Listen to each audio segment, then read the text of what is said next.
Ang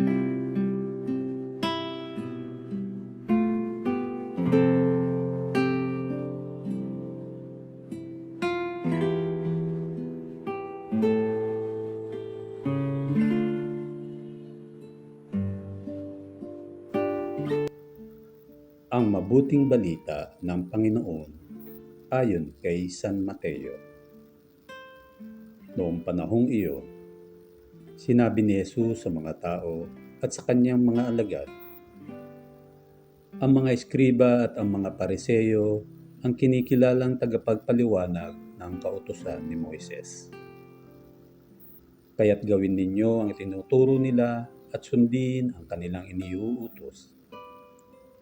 Ngunit, huwag ninyong tularan ang kanilang gawa, sapagkat hindi nila sinasagawa ang kanilang ipinangangaral. Nagbibigkis sila ng mabibigat na dalahin at ipinapapasan sa mga tao.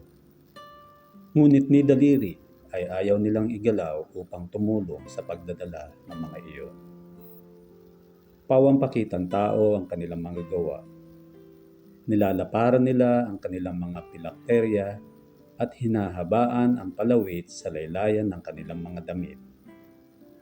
Ang ibig nila'y ang mga upuang pandangal sa mga piging at ang mga tanging luklukan sa mga sinagoga.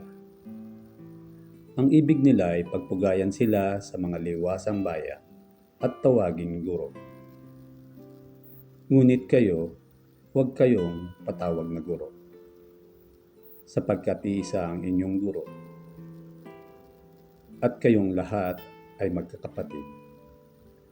At huwag ninyong tawaging ama ang sinumang tao sa lupa, sapagkat iisa ang inyong ama, ang amang nasa langit.